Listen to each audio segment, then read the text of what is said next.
So how to buy apartment buildings in the next 90 days if you'd like to pull this off and do it with limited capital, right? Limited capital. So my promise to you is this, how to do this, right?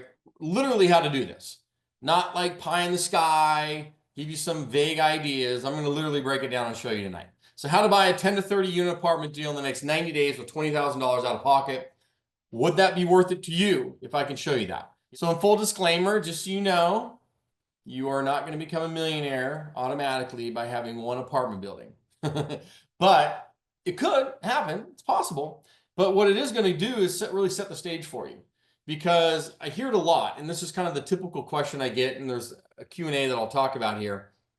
You know, Justin, I want to make an extra 10 to 20,000 a month and be able to have the decision-making power to leave my current job if I want to. If I'm done with it, I want to adios it, but I need to have, you know, somewhere in that range of income per month to be able to make that decision for me and my family. How many deals do I need to get of 10 to 30 units?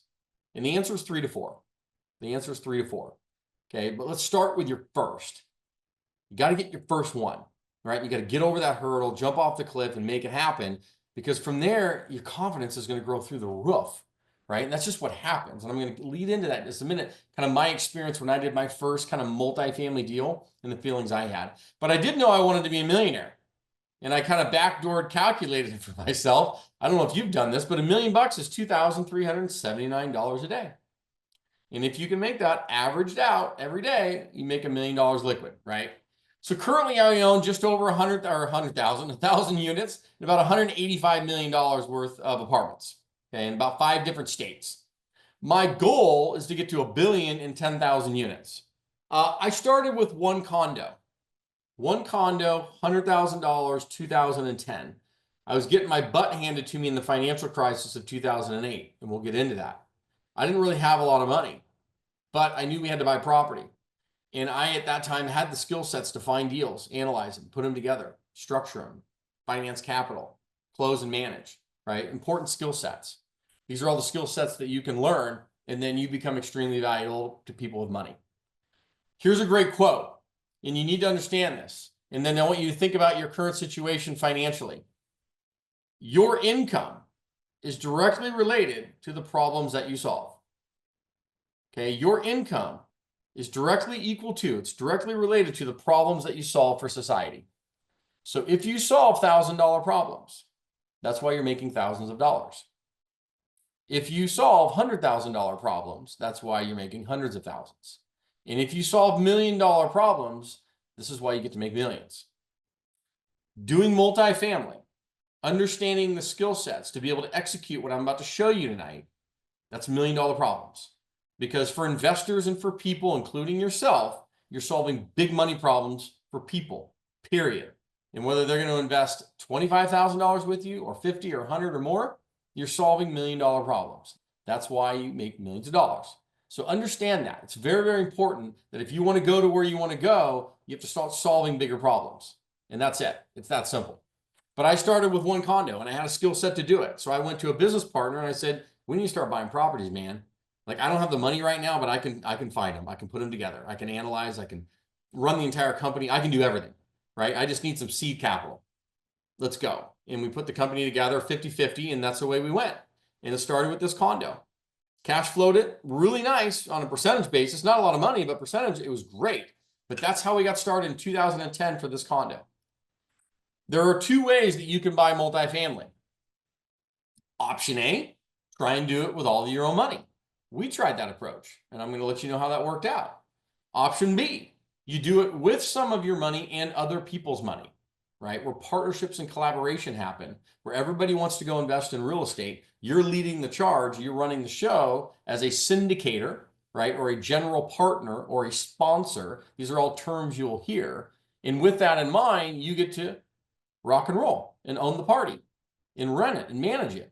And because of that, you get to make great money, a lot of money. And you get to own a lot of real estate. And you're scaling your money with other people's money. So that's the option. This is how you go, and you're able to do this for $30,000 out of pocket. Okay, I'm going to break it down for you in just a moment. Or you can try and do it with all of your own money. That's not the best route. We tried that route. Okay, and you get to a certain point, you can't scale.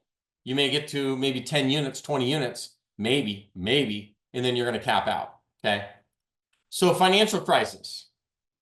Does anybody remember 2008? I know we're quite a ways out from it, but did anybody get hammered in that? Chime in the chat. Did you lose a house? Did you lose a job? Did you lose family? Did things fall apart? Did you have to file bankruptcy? I mean, all kinds of crazy stuff was going down. It was crazy times. Yeah, lost a house. Melissa B says yes. Lost job, lost house. Yeah. Yeah. And it's wild to think about it now. I mean, you felt so inferior. You felt so less than when that was going down, right? Or at least I did. Because I was like, man, like this is crazy. Like, how is this happening, right? But you learn a lot. And then you look back at it now and you realize, man, I was in line with everybody else. As if the ship was going down. But I watched my dad go through a massive bankruptcy. And it was pretty life-changing. You know, I learned a lot from my grandmother growing up. She was in the multifamily space a little bit. I didn't really truly understand it then, but I watched her, and God bless her soul, till 91 years of age, driving around a little S10 Chevy truck, collecting rent on her tenants, right? And she owned all these apartment buildings herself. So God bless her for being able to do that. Most people can't. And then she passed a little bit of that info along to my dad. My dad was really that transitional character in our family that took it to the moon, right? And did very, very well for himself. You know, was doing a lot of subdivisions, building homes. I mean, large apartment and condo complexes all over the Western United States. I mean, he did very, very, very well. Made it through 3 different real estate cycles. And then came the financial crisis. And he was over leveraged, walked right into it and lost everything. Complete implosion.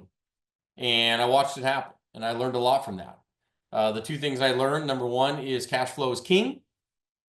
And number 2 is do not over leverage, right? So you can ride through tough markets, right? If you have cash flow and you're not over leveraged, you can ride through tough markets like we have now. We actually have a pretty tough market right now in a good way for multifamily, not across everything, but for multifamily and commercial real estate, it's a challenging market right now. It's getting better, but it's challenged. Okay. Renee says I'm in the mortgage industry for 40 years. That was rough. Yes, it was. I became an asset manager, Renee, during that for a lot of the major banks. And you'll know these lenders when I throw them out because we helped all their foreclosures. Countrywide, WAMU, B of A, Wells Fargo, EMC, Chase, Fannie Mae, Freddie Mac. I mean, the list goes on, right? And we handled all their foreclosures for them all around the country during that time. It was crazy. It was the wildest thing I've ever seen. It was like Wild Wild West. So I totally understand. So here we go, 2008. Then, like I said, I became an asset manager for a couple of years, learned a lot of that, which was great. Had my real estate broker's license. 2010 through 2020, I was a licensed realtor selling homes in Southern California, as any other broker would be. But I started buying properties with my partner in 2010 with that condo because I knew we had to buy property. Like, that's what I knew. I didn't know how we were going to do it, but I knew we had to buy it. So I had to go find people because I had the skill set. I had to go find people with money and start putting deals together. And that's what I did. And we started buying that. So by 2018, then we got into this OPM game. Okay. So to give you perspective on it, 1 unit in 2010, $100,000 condo. 8 years later, 20 units, $3.5 million in assets. This was all with our own money, all with our own money. And we thought we had made it. This was great, but we wanted to scale. We wanted more. The problem is we started capping out. We couldn't go. It was our own money.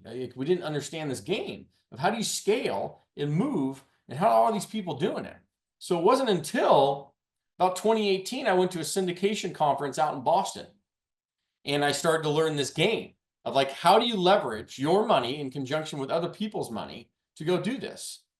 And because unless you learn that skill set, you'll be capped at your abilities, right? But what you don't realize is that other people want to invest in real estate. That's why you're all on here tonight. Everybody in here wants to invest in real estate. Otherwise, you wouldn't be here. It's not a question of that. It's just you have a deal that makes financial sense, right? And then you have a process and a trusted person to invest along with. So there you go, 2018 with 20 units. And then we went from there in 2018 with 20 units and $3.5 million, right? Just a few years later, we get to over 1,000 units and $185 million. Same equity, Same capital. Nothing's changed. All we did was we took some money from that and now we combined it with other people's money to scale. Because we were a piece of a much bigger pie going into it, but we were still controlling the entire show. Okay, and that is kind of like that roadmap for it. Like this was literally my first 10 to 30 unit deal. This was a 27 unit in Kansas City, Missouri. The picture on the left is what it looked like when we bought it. Looked a little rough. It's okay. Picture on the other side is after we got done renovating it and putting about 300 grand into it. That's what it looked like then. So you can see what you can do. That's the BRRRR method, right? You hear all about if you've learned it, like how do you buy, rehab, rent, restabilize, refinance, that whole game. That's the BRRRR method. But this was my first 27 unit. This is my first one I did. We had to raise 800 grand for this thing. I'd never raised a dime in my life. I'd never syndicated. I'd never done any of this stuff. I had to learn on the go, right? A lot of people get handheld going through this process now to avoid the big mistakes and collapse time. I had to learn this, but it was great because once I did, I understood the game of money. I understand that in order to make a lot of money, you have to move money, right? If you want to do that, you have to move money. Like that's the game of money. People understand that, right? You have to move money. So that was my first 10 to 30 unit bill, but it started with mindset. You know, and a great question came in. I don't want to butcher your name. Is it Yai? You asked a great question. I'm sure other people are thinking this. If you're syndicating, do you need to get all of your investors ahead of time with money on hand? Or do you find the deal first, then approach people? Will the deal wait on hand if you don't have the money ready to go? Great question. The answer is no. You do not need the money, nor would you want it in the beginning. It always goes in this order: deal, debt, equity. Deal, debt, equity. It is very difficult to raise money if you do not have a deal. It is very difficult to raise money if you do not have a good deal. So the deal has to lead the charge. The money will find it. Money loves making money, and it loves making money fast. So if you have a good deal, it will attract the money in, okay? And so the way the process goes is you'll have some of your money with a lender involved because you already have that preset. And then you'll, right, syndicate your equity, as they call it. And you'll raise that once you have the deal in place or getting close to the deal being in place. You'll start that process. But yeah, there's a nuance to it. A lot you need to learn in the weeds on it. But from a high level, no. You do not have the money up front. You have the money as you go in. Yeah, great question. And the deal will not wait for you, no. So the way that it works is you lock up the deal yourself, and then you raise the money behind the scenes to close it. Okay, and there's, once again, a lot of weeds in that, but from a high level, you know you do not need to have the money teed up. What it is nice to have is what's called soft commitments, which are just people saying, yeah, I'd love to invest with you when you have a deal. That's all that means. Okay, but the mindset's key, you know, and that's why I put this on the screen. Because, you know, what holds you back, right? And some of your roadblocks, many people here, and I'm going to share this kind of poll, you'll see it. Gosh, I mean, it's like clockwork every single time. Finding deals and then the financing and capital. Finding deals and then the financing and capital. That's what's like literally holding a lot of folks back. This is very, very interesting, but it's the same. Why would you say, and I'm curious, put it in the chat. What about finding deals is a roadblock? Like, what about finding good deals is hard? Because I want to get your mindset so I can answer a question for you here, because your response is going to allow me to answer it for you. Because remember, when I got started, I didn't have any capital, technically. I had skill sets, though. I had the ability to execute. I had the ability to find deals, analyze them, put them together, close the escrows, and manage. That's a very valuable skill set to somebody with money who wants to do it. They just don't have the skills. Finding a good price. Everything is so expensive now. Fair? Taking the step to move forward. Limited inventory in preferred markets. Okay? All fair answers. But let me answer on that regarding the finding deals part. Does anybody know the websites Crexy.com or LoopNet.com or CoStar.com? And everybody that answered that were also the folks that had mentioned that deals are hard to find. And the reason you answered that deals are hard to find is because you're using those websites. See, what you don't maybe not understand is how the game of commercial real estate is done. By the time it has made it to that website, you're getting the leftovers. Okay, by the time it's on that website, it's a leftover. because the way a property comes to market, a multifamily, is a broker calls people like me, gets me to list my apartment complex. Then he gets the listing. He puts together a nice little marketing package. He circulates it amongst 25 to 50 of his investor buddies. And it's going to sell about 80% of the time right then and there. Okay, it'll never meet the websites. But by the time it makes it to the websites, it's there because the other people kind of said no. And they said no because it's not a good deal. So by the time it's on the websites, you know it's overpriced, which is why, and it's limited inventory because you're only seeing about 30% of the inventory, which is why there's not a lot of inventory. And you're thinking, this thing doesn't make any sense. Yeah, you're exactly right. And that's because by the time you're seeing it, it's left over. And so it's not that it can't sell. It just means you're going to have to highly negotiate it to make it make sense. And you're only going to see limited deals because you're not getting access to the pre-market, off-market inventory. Does that make sense? Yeah, and Joel, and in the process for connecting with those off-market deals, which is great because that is the direct broker approach. That is the way you would do it if you wanted to kind of get behind the scenes. It's just how you build that relationship. It's like anything, right? There's a process for building that, a method at which you can build that relationship properly, very easily too, if you do it the right way, that you can then start seeing deal flow right across your inbox of pre-market deals and be a part of that little group that's going to get access to those. Okay, that's what you want because that's the easiest, less barrier to entry method to get into it. But you can utilize the broker's deals on Crexy and LoopNet, right, which is what we teach. You can utilize that method to know who the players are, who's doing deals in the market. The website's going to tell you that. And then it's a matter of reaching out to them, connecting, and getting access to the pre-market. Okay. Awesome. Yeah, thumbs up on all that. Beautiful. So I'm stopped sharing that. So now you understand those roadblocks there. So the mindset side is huge. So how can you do this and buy it in the next 90 days with $20,000 out of pocket? Well, it's very important that you get through a couple limiting belief systems. The false belief pattern that you need a lot of money, we need to kind of throw that one out the window tonight. Second belief pattern we got to get through is that multifamily is complex and it's only for experts. And then the last one is that deals are hard to find, which we just talked about, and the market's oversaturated. So we're going to break through all three of those kind of false belief patterns to get you to understand that you can pull this off. So step one, I need a lot of money. No, you don't. Let's break down an actual, say, 10 to 15 unit apartment deal. $1.5 million is the price. Okay. And it's a 15 unit, right? $100,000 per unit. We're going to do $100,000 in renovation. Then maybe $50,000 in closing costs. That's what that CC stands for. So total all in, we're going to be right around $1,650,000. Okay. $1,650,000. Now we're going to get a loan on this thing, and we have lenders in our system that do this all day long for people for $1,150,000. Now getting that loan is easier than getting a $200,000 house loan. Did you know that? Chime in the chat if you knew that, and if you do know that, why is that the case? It's easier to get a $1,150,000 commercial loan on a multifamily asset than it is to get a $200,000 house loan. Why? So the banks are looking at the asset, okay? They're not looking at you as much. You're secondary in the process, right? They're going to look at the financials, and they're going to make sure that property is self-sustainable, and it can pay them the mortgage payment every single month. And there's a buffer in there in case shit happens, okay? Excuse my language, right? But that's the reality. That's how it goes down. So that loan is easier to get. So check mark the loan.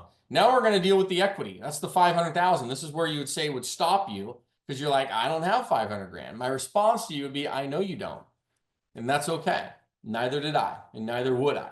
Okay, but here's how you take it down. So 30%, that's the down payment. I'm going to come in with $50,000. That's about 10% of the equity required. 10% is my responsibility as the syndicator doing the deal. Okay, some money's needed. Not a lot, but some. But let me break it down further. OPM, other people's money. This is where the game of raising money, understanding it. This could be seller financing. This could be a private lender. This could be friends and family. It could be people in our community. It could be all the above, right? All the above makes up the OPM. But a good deal, as Yahe said before, a good deal will drive that in. It's not hard to raise this money if you have a good deal. It's hard to raise this money if your deal sucks. You need a good deal. That's number one. So moving on. Here's the cool thing. 10% of the money you bring in, you get 40% of the actual deal. So for 10% of the money in, I'm getting 40% of the deal. And on top of that, I'm going to get what's called an acquisition fee. That's one way you get paid. That's 2 to 3% of the purchase price. So in this case, we'll use 2%. 2% of $1.5 million, right, which is the purchase price, is $30,000. So I brought in 50, got a check back at the close of escrow for 30. So I'm out of pocket 20. And I have control of a 15-unit multi-million-dollar apartment complex. Are you tracking me so far? Does this make sense? How it structurally breaks down? Obviously, there's nuance and legalities and all of the other stuff, but this is all normal stuff. Completely normal and very standard in the game of syndication. Okay, it's just a matter of understanding OPM, other people's money, and how you do it. Renee had asked, are people willing to invest money with you if you have not owned multifamily previously? Yes. And this is another reason, Renee, why we keep you in the 10 to 30 unit apartment space. Notice that I'm not having you go after big deals, meaning 50 plus units. Because that same question, if you were said, hey, will people invest with me in a 50 plus unit deal if I'd never done one before? Hell no. You have no chance in heck of getting that. The brokers won't talk to you, the sellers won't talk to you, the banks won't talk to you, investors won't talk to you. You have no chance. But the 10 to 30 unit apartment space, which is where you get started, is very much more mom and pop. They expect you to be a newbie. They expect you to have limited experience. It's just the way it goes down. And so the key is having the resources, the hand-holding, and knowing that, hey, we're not going to make big mistakes because I have people working alongside me. Okay, that's key. Paulie asks, what avenues do you suggest propositioning to obtain OPM? All the above. So seller financing, private lenders, friends and family, community, all the above, right? There's different methods and ways that OPM comes in, okay? The key is learning the process to raise money. There's 3 things you need to raise money. You need a good deal, you need a good pitch deck, and you need a process for people to give you the money when they raise their hand. Once again, there's a lot of nuance in that, but that's what you would learn down the road, okay? But that's the high level stuff. So frequently asked question that I get a lot, okay, is this. Like I said, $10,000 to $20,000 a month that I would like to earn an income from this. How many deals would I need to do? The answer is 3 to 4. 3 to 4, because on average, a 10 to 30 unit apartment building would produce about $2,500 to $4,000 a month for you in your pocket. Okay, free cash flow. Free cash flow. After all expenses, all mortgages, all everything, that's what it produces. Okay, on average. On average. So 3 to 4 of those deals gets you into that range, depending on the deal and the size, okay? So that's that question. The other one is, how much time do I need? How much time do I need each week to do and execute this? If I have another job and I have other things I'm doing, I'm super busy, how can I do this in the time and energy? The answer is 5 to 10 hours a week.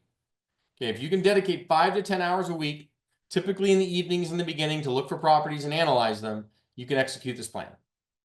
Okay, it does not take an enormous amount, but it takes some. Right? When I was doing full-time real estate, 8 to 10 hours a day, come home, family time for a few hours, kids go to bed, daddy's on the computer at 8 to 8:30 at night till 10 to 10:30 at night, looking for deals, analyzing and putting together, writing offers. Rinse and repeat. And you do that until the deals start to flow. And it will happen. It will happen. Okay? It will happen. The other question I get decent is, I only have $20,000 to $50,000. Can I get started and do this? The answer is, of course. And you saw that earlier, right? Now, some capital is needed, right? This whole no money out of pocket, no this, no that, just show up and real estate falls in your pocket. It just doesn't happen, okay? Some capital is needed, right? Even if it's a little bit. So if you have $20,000 to $50,000, $20,000 to $50,000 available to you to be able to invest into apartments like this, you can execute, right? Like tomorrow you can execute. If you don't have it right now, not a problem. There's options for that too to get started and learn. But if you want to execute like tomorrow, having some capital, that range, 20 to 50, you can execute, okay? If I found this deal, this is a good one. This belief pattern, right, that you need a lot of money. But if you found a 20 unit that made financial sense in the next 90 days, do you have access to 20 to 50? I'm asking you in the chat. Like if you found one this week, next week, or a month from now, right, do you have access to that? $20,000 to $50,000 to go execute if it were a good deal. Yeah, so a decent amount of you in here have that available to you to do it. So you can go execute this plan. The key is the skill sets. knowing how to do it, right? Knowing how to do it, knowing how you can be handheld if you want that, you know, knowing how to learn it and understand it, execute. Like that's the critical path, right? And being able to do this and have that skill set, So with this in mind, you come in with 20,000 to 50,000, you get a 40% of the deal, acquisition fee of 30,000, and you get paid 5 to 8 different ways. Did you know that in multifamily, like if you go flip houses, if you have short-term rentals, normal rentals, other types of real estate, you're getting paid maybe 1 to 2 times, right? 1 to 2 times. With multifamily, you're getting paid 5 to 8 ways. Did you know that? Like, did you know, thumbs up or thumbs down, did you know that you get paid 5 to 8 different ways when you own an apartment building? Not just 1 or 2. That's what makes it so lucrative. Not to mention the holy grail of everything, everybody here tonight, it's taxes, right? It's not about what you make. You can go make $4 million a year. If you give $3,995,000 to Uncle Sam, it's irrelevant, right? The key is making the money and keeping the money, which is why you need tax incentives and tax breaks to do it. Real estate's the #1 in the world. That's how you're able to shell all your income in basically using paper losses to offset that active and passive income. Capital gains, ordinary income, all the above. So it's huge. It's huge. So the belief pattern that you need a lot of money to get started, it's just false. And I need you to take that, right, and chuck that out the window tonight. You don't. I've shown you specifically how you can do it for $20,000 out of pocket, okay? The next false belief, that you need to be an expert, and it's only for experts. That's just not the case, right? None of these people that are in communities, including ours, were experts when they got started. They just weren't. I was not. I mean, I literally learned how to syndicate in the middle of a deal. That first deal, that was 27 units, we had to raise $898,000 for it. Okay, it wasn't like raising $200,000-300,000, which is still a lot of money, but I was raising nearly 900 grand on my first deal, and I never syndicated squat. I was hyperventilating when they signed the letter of intent, which is how you get the deal and you move forward. I was like hyperventilating when I'm like, oh my God, like this is real. I actually have to do this now. But we put it together and I learned it. All right, I jumped off the cliff and I made stuff happen.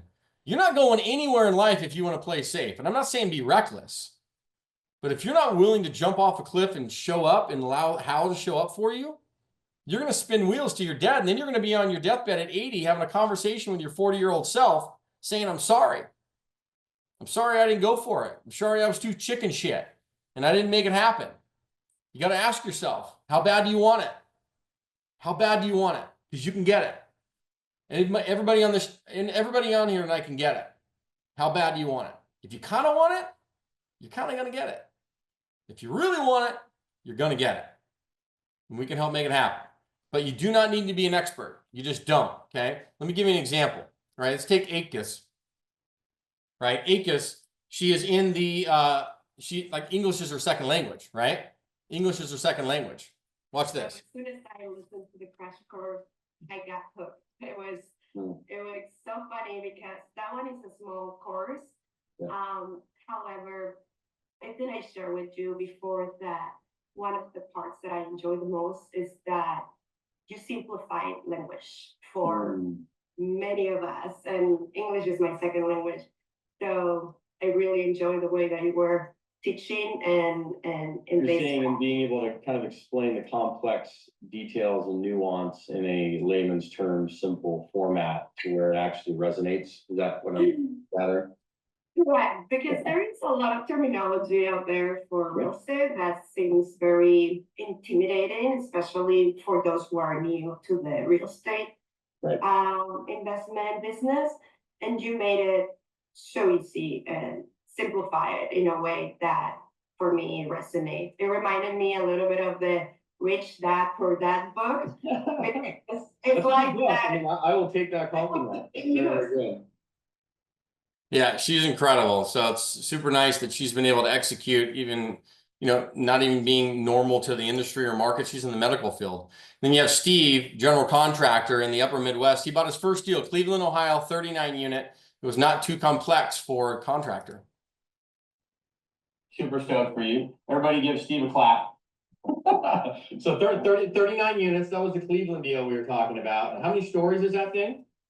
It's 4 stories, a little over 40,000 square feet with 4,000 square feet of commercial space. Right. It's very challenging. Is that the one you're getting the tax, advantages on and all that stuff too? In your tax, 100% tax rebate. Yeah, it was crazy. He was able to negotiate with the city 100% tax abatement because they really wanted development and stuff and new kind of renovations going on in this neighborhood. Incredible. So great deal. And this is one of many, right? Brian, dog walker, right? Just normal little company, dog walking company. He figured it out. He's on his third deal now. He went into his first 22 unit, then a 30-something unit. Now he's at a 56 unit plus deal.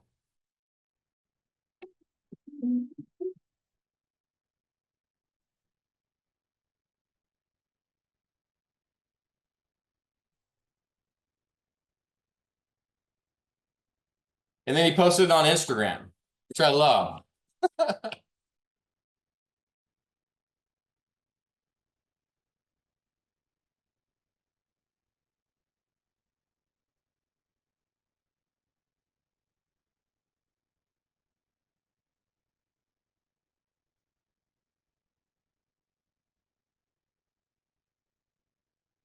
Does anybody know who this is? Ken McElroy?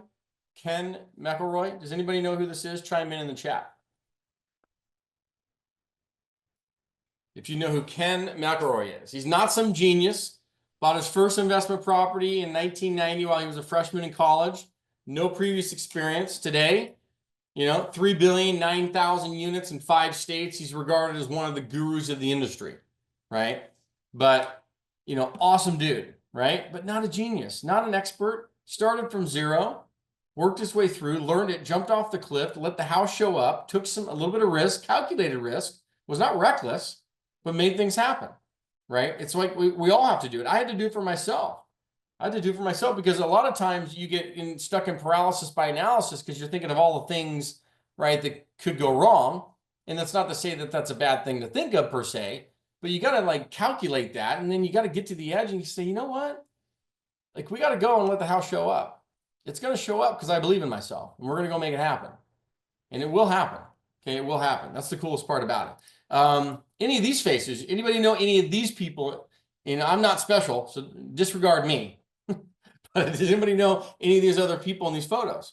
Whether it's Robert Martinez, apartment rockstar. Obviously, you got Uncle G there, Mr. Grant Cardone, Ryan Pineda, Brandon Turner, Beardy Brandon. Love that guy. That guy's incredible.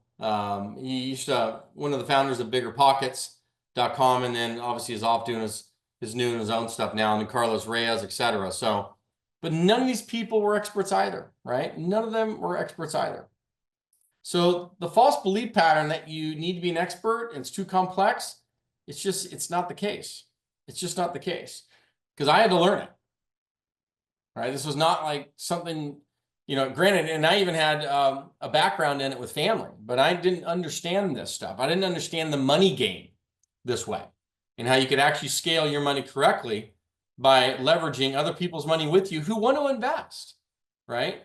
And I'm sure that many of you have thought, as I was kind of walking through this, you're thinking, you're automatically creating false belief patterns for yourself. Because you're thinking, well, I can't raise money too hard. Nobody would invest with me, and I didn't do this, and I didn't do that. You're literally creating that automatically before I even got done with the sentence. And I know you did. It's okay. Everybody does. Right? Or I can't find deals. You literally go to the negative side of it versus realizing, no, we can make it happen. We just need to know how to do it. And then we can go execute. Okay. So really, really key. Correct. Yeah, it's a good point there, Renick.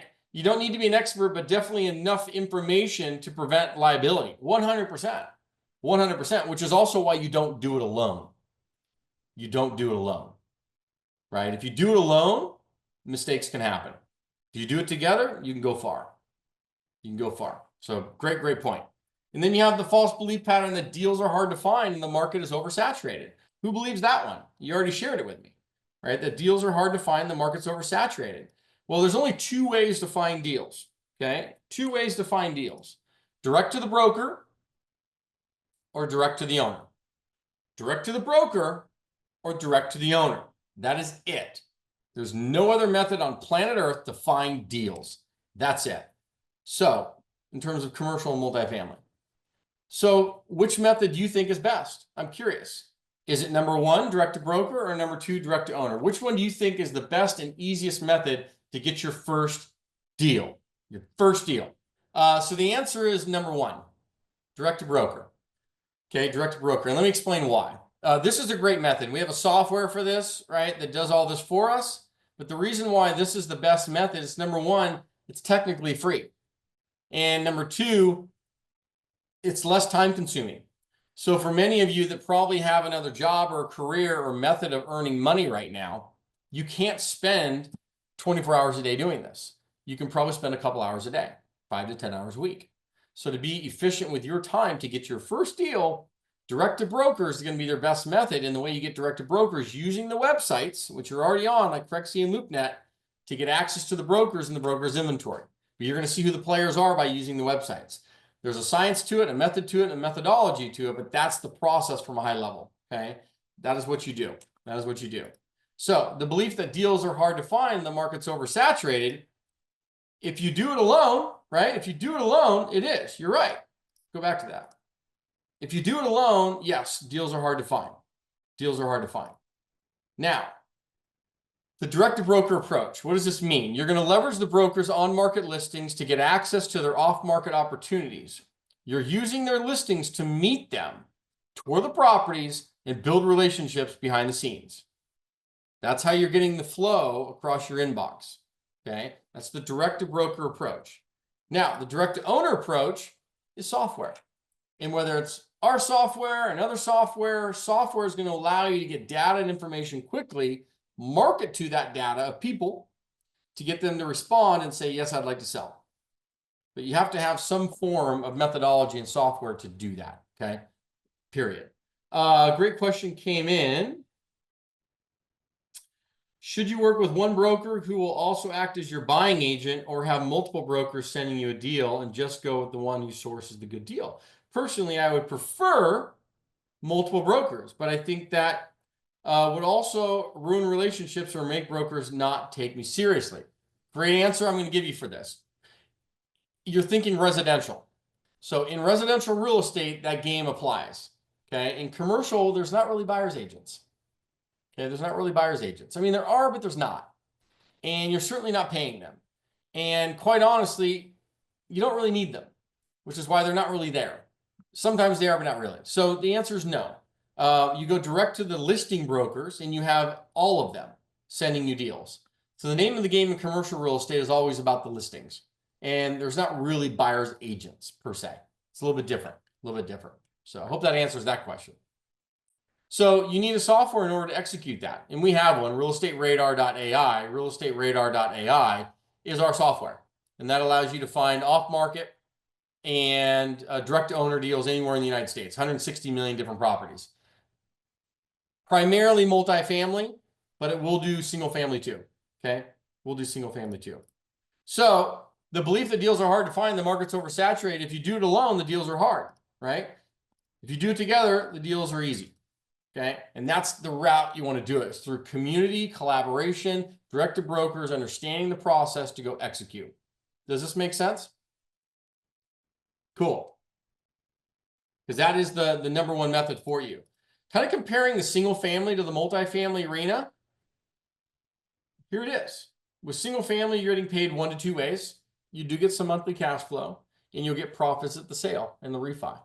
With multifamily, you're getting paid 5 to 8 ways. You're getting the cash flow, you're getting the profits, you're getting an acquisition fee, you're getting an asset management fee, you're getting tax benefits, a fee at the sale, a finder's fee, and a construction management fee.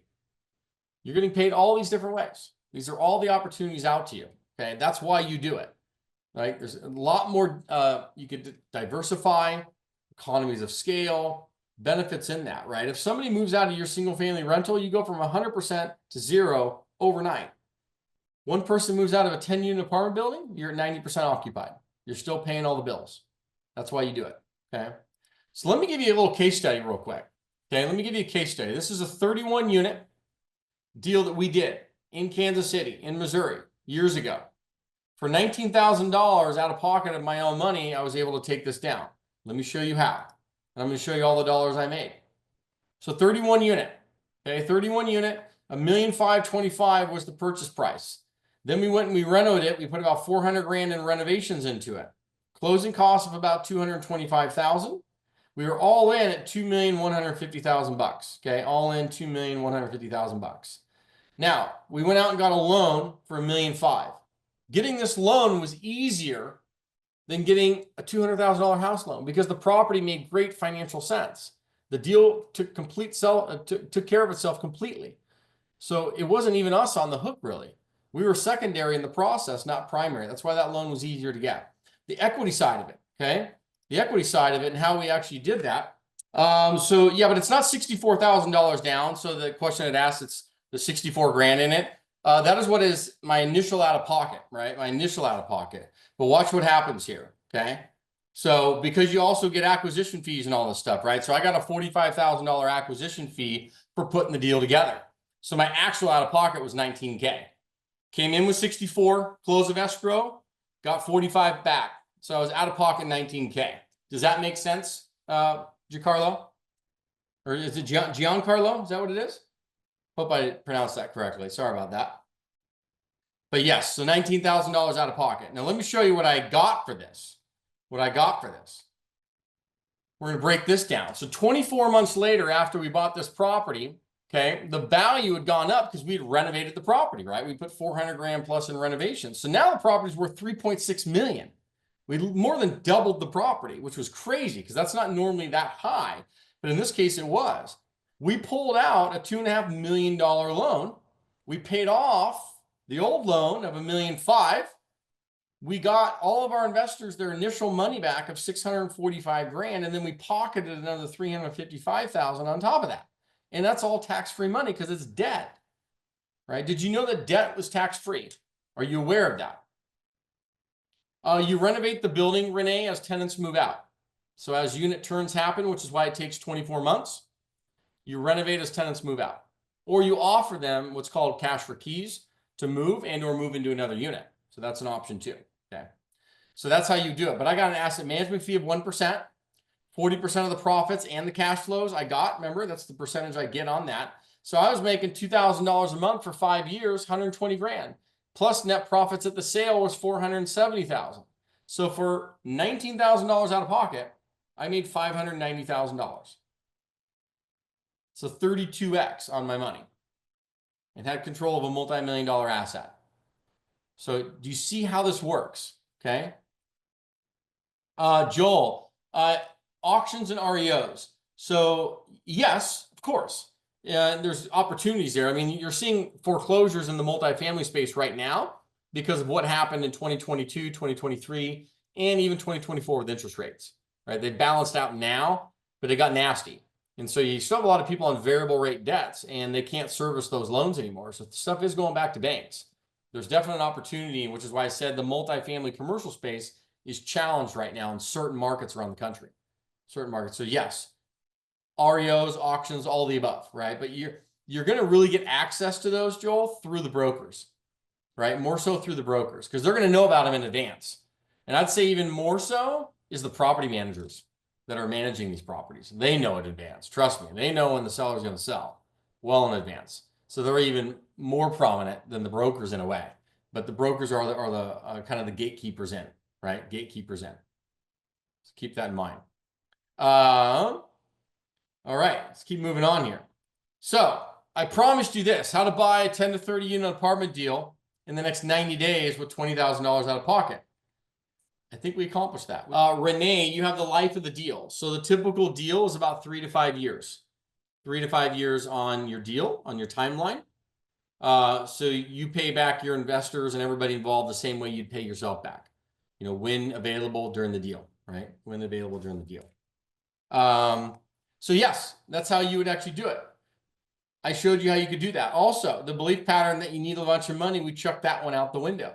The belief pattern that multifamily is too complex, right? And that you need to be an expert, we took that one, we chucked that out the window for you. And then lastly, the belief that, hey, deals are hard to find, the market's oversaturated. No, it's not. It's only if you do it alone. It's only if you don't know how to leverage the mechanisms to find the right deals. Then you're right. Then you're only seeing the leftovers in the marketplace, which is why the deals would be hard to find. The deals would be hard to find. Awesome. So a couple of last frequently asked questions I get is, what if I can't find a good deal? Right? If you came into a community and you couldn't find a good deal, what happens? Well, we have a guarantee in our community, at least, that we're going to give one to you. And we do that through our Deals on Demand program, because we're scouring the country using our software. We're doing pre-vetted deals that we take, decent amount of them for ourselves, but if not, we hand them out on silver platters. Okay, so that's how that works. How do I raise money legally and confidently? Raising money sounds intimidating. Yes, I understand that, especially with SEC rules and everything else involved. People fear asking for money the wrong way or don't feel credible enough to attract investors. You need 3 things for raising money: a deal that makes sense, a pitch deck, right, which we explain and we'll show you what that is, and a process to accept the money when people say yes. Okay, that is the whole nature of it. What if I mess up the numbers? That is why you don't do it alone, right? That's why, especially in the beginning, you have someone teach you, and then more importantly, review those numbers alongside you before you're making offers, which we do. Who's going to manage the properties? Third-party property managers that you're going to hire. How do you hire them? We show you how, right? You can learn it elsewhere, not a problem, but we show you all that inside the community, right? Inside the community. Another question to come in: what percentage do you give to you, me, investors? How did you say you stay in the deal up to 5 years? So the deals are typically split 70-30 or 60-40. And you're bringing in 10% of the money, and you're getting 30 or 40% of the deal for that. The rest goes to your investors, your OPM. Okay, but that allows you to scale your money. All right, give you perspective. Back in the day, when we had 20 units and $3.5 million in assets, we had 100% of that. That was awesome. Except when I learned that I could have 40% of 185 million, which is what I have today. So 100% of 3.5 million or 40% of 185 million.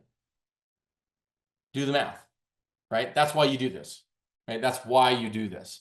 It's because you're going to scale your money. Same equity, more money. That's why you do it.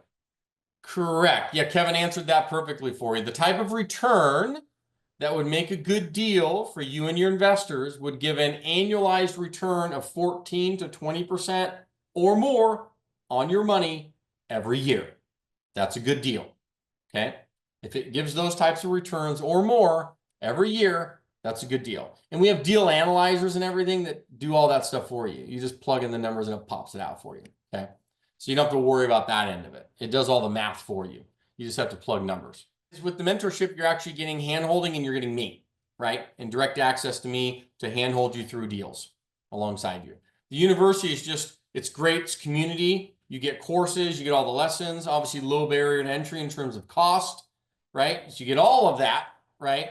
Minus the mentorship. So it just depends at the end of the day where you see yourself fitting into that, right? Where you see yourself fitting in. Okay, great. So it looks like the mentorship. So let me go ahead and jump into that. Give me just a few minutes. And I'll kind of break it down, what you get, what's included, and all of that stuff. And then if you'd like and you want more information, we can actually set up a quick little phone call now, post this for a few minutes. My team can get on the phone with you for 5 minutes, answer any other questions you have, and then you can decide what you'd like to do. And otherwise, you can actually book a call. You can book a call as well. So we can do that. But let me get into kind of what you get so you understand if you were to come into the mentorship, what you would actually get. Okay, here we go. So you get weekly mentorship calls with me, right? Not some hired coach, not some student that's done one deal and all of a sudden wants to be a guru and teach you. Okay, it's me every week on calls with you, $9,000 value. It's going to look something similar to this. Small environment with a few investors and me and you, and we're going to be on it twice a week. We're going to walk you through your deals and get them done. Number 2, success accountability coach. Why is this important? Because we're going to put you through a 90-day action plan to get you into your first 10 to 30 unit deal in the next 90 days. Okay. And with that comes accountability. We want to kind of hold your hand, make sure you're doing your part of it. We're going to do ours. And in that process, motivating you through it. That's what the accountability coach does and helps you out with. So walking through the week by week 90-day action plan along you and somebody else. So what it's going to look like. So in addition to me, you get somebody else. That's a $4,000 value. Lifetime access to our investor community. It's on a mobile app now, which is really cool. So it's not just on your desktop. Now we have a mobile app, literally on Apple and on the Android. You can go download and you get access to our full investor community, the chatting, the connecting, the networking, everything on the back end. That's a $5,000 value, okay? 10-part masterclass. This is everything A to Z on apartments. Anything you'll ever fathom, all these questions coming in right now are answered 9 times to 9 on this thing. It's incredible. It's a $3,500 value. So you're going to get that. In addition, you're going to get our toolbox. So what is our toolbox? It's pretty much every document, everything you're going to need to ever buy an apartment complex for the rest of your life. Pitch decks, deal analyzers, letters of intent, legal document templates, all of our vendors and systems, all of that stuff, okay, are all on the back end. You get a business setup. I don't know if you have an LLC set up yet, but we're going to help you do that, right? The same way we're going to give you a CRM and a website that's fully locked and loaded, and it's customizable for you and your brand and your business in multifamily. So that way you can look officially official. That's why we do it. Basically giving you a whole kind of multifamily business in a box for you to do this. Looks like this with all of our documents, the libraries, everything in it, the CRM system, setting up the Wyoming or Delaware LLC, everything in the back end, right? The business in a box setup. $10,000 value for all the toolbox stuff, $5,000 value for the website, CRM, and all of that. So you're getting that. You're also going to get access to try our real estate radar software, right? To just try it out. That's an $1,800 value. This software is incredible. Plus, you're going to get access to all of our vendors and systems and everything that we do. So you can try our real estate radar software for 7 days for $7 and just try it out. If you like it, you can continue with it. If you don't, not a problem. But you get to try out the entire thing and make sure you like it. Okay. So that's that. It's pretty cool. So 90-day action guide, step-by-step for your first deal, $2,000 value. So you can see it's just locked and loaded with enormous amounts of stuff. But I would ask you this, if like all it did, right, if all this mentorship did was get you into your first apartment complex and close it, would it be worth it? Chime in the chat. Would it be worth it? If all it did was literally get you into your first 10 to 30 unit apartment complex and close it, would it be worth it for you? Okay. Awesome. And if it did what like I learned years ago, if it gave you the skill sets, right? Because I didn't have any money, but I had the skills. If it gave you the skill sets to actually execute this and overcome all of these false belief patterns around multifamily worth millions, put deals together and get out of this rat race and towards financial freedom, would it be worth it to you? And I think the answer is yes. Yeah. And what if it helped gain the respect of family, kids, spouse, maybe others that, you know, you're making things happen in your life. You're a doer. You're not just a dreamer. Would that be worth it to you? So these are all things to kind of ask yourself, because it's not about the money. It's not about all this fugazi. It's about like, where do I see myself, whether it's at the end of this year or 2 years from now? What do I want it to look like? And is multifamily in that picture? And if the answer is yes, I want to execute this thing and I see everything you showed me, Justin, I just need to learn how to do it and then be handheld through it. Well, that's why you do it. So all of this, in terms of the value I just showed you, it's $65,000 in value. Now, do I believe it's worth that? 100%. Should I make you pay that? Yes. No, I'm just kidding. No, I'm not going to make you pay that. Okay. Absolutely not. But it is worth that all day long. All day long. Okay. But look at it like this. Everything that you get that we talked about there on the left, right? With all the value and all the bonuses and everything inside of there. Now, I would ask you this. Based on what you see so far, is this something that you're like, yeah, this would be amazing and it's incredible value for all the stuff that you get? Keep in mind, this is a lifelong mentorship. So this is not something that sunsets, where you like come into it and we kick you out in 90 days. That's not how it works. Mainly because we want you to be successful, get into your first and second, third and fourth and 10th deals. And then we would love to partner with you, right? The big mindset behind this is I want to get to 10,000 units and $1 billion. I don't do that alone. I do that by helping a community of well-trained investors get to where they want to go. And by doing that, in turn, you're going to want to do bigger deals. And when you want to do bigger deals, now you're going to need co-partnerships. That's where we can come in and partner alongside you. Then it creates a win-win. You see where we're going with it? It's not just about these mentorships and courses. It's important that you're well-trained, yes, but it's a bigger picture of doing deals together. That's why the multifamily school was even created years ago. Okay, that's why it was done. So $65,000 value. Okay. You're not paying that. The cost of the actual program is $10,000. Okay. And the entire community, the mentorship, everything is a $10,000 program. Okay. That's the cost of it. So let's say you bought this $1.5 million 15-unit apartment deal and you brought in $500,000 in equity. You're going to bonus depreciate this building this year in 2025. This equity that's going in, you're included in that. You're going to probably get 86 cents to maybe 1.2x on this in a paper write-off this year in 2025. So let's say, for example, you knew you were going to have a $50,000 bill, right? Because you're bringing in 50 grand. You knew you had a $50,000 tax bill that was going to Uncle Sam this year. You could invest in this apartment deal with 50 grand. You're going to get a K1 statement that's a paper loss for right around 50K, maybe a little less than that, maybe a little bit more than that. And you're going to take that and hand it to your CPA.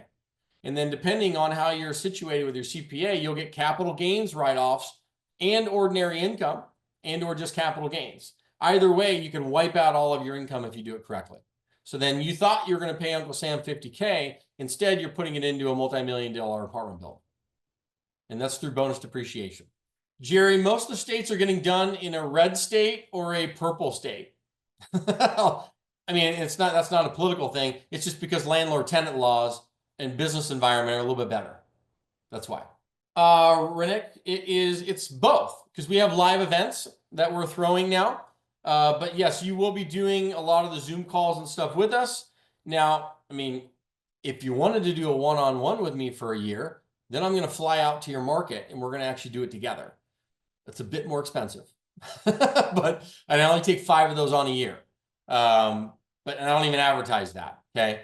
But that is out there. If you literally want like me in your market, driving the markets with you in a car and spending the time and making it happen, like literally, yes, I can do that. And I do 5 of those a year. 5 of those a year. Yeah. Mentorship. Perfect. Yeah. You're ready to pay off a tax bill and I'm expecting this year. Yeah. And that's exactly the case. If you know you have a tax bill coming, whatever that taxable amount is, Renee, that is about the amount you need to invest, maybe a little bit more than that into a deal. And then you're going to get a negative paper loss coming back to offset it. Now, is that taxable event ordinary income or capital gains? Ordinary income or capital gains? Meaning, is it from your job, which is ordinary income, hopefully, and then or capital gains from investments? Ordinary income. Okay. Are you married, Renee? Yes or no? Yes. Does your spouse work a 9 to 5? Are you a 9 to 5? You work a 9 to 5? Oh, okay. Beautiful. So you're already a real estate professional. This is great. So because real estate professional status, you're going to take that paper loss because you guys file jointly. You're going to wipe everything out for both of you, including your ordinary income. That's the holy grail. Congratulations. You just made it happen. That's how you do it. The question it asked, acquiring properties, getting the tenants, is that hands-on? Well, the tenants are done through the property managers, Renee. Acquiring the properties is hands-on. Yeah, I mean, you're going to be in the market you're going in. The key is you got to come in, you got to go through learning how to do this. Then we're going to hold your hand through choosing your market, doing the onboarding, getting in there, finding deals, all that stuff. Yeah, the tenants and the management of the property is handled by the property manager. You're not really doing that. Yeah. Your job is to really put the deals together, find them, put them together, and then stand apart and let the property managers run the toilets and tenants every day. This way you can do your job that you're doing currently and not spend every waking minute running an apartment building. Okay. Yeah. So Renee, you guys already have that status under real estate professional status. That's all you need to get the holy grail. And you'll get that against your 9 to 5 and your ordinary income and offset it with this type of paper loss with apartments. It's the best and the last major thing out there in the industry today that allows you to take major losses like that on paper. Yeah. And listen, guys, you need to believe in yourself, number one. If you don't, we can help you. It just comes down to where you're at. So that's why I put into the chat for you specifically, hey, is the university the right route for you because you're not quite ready for the mentorship investment? That's okay. That's why we put in that link for the university there. Okay, and I'll stick it in there one more time just so you have it, right? Once again, it's going to give you courses and all kinds of tools and resources. Check it out. Okay, check it out.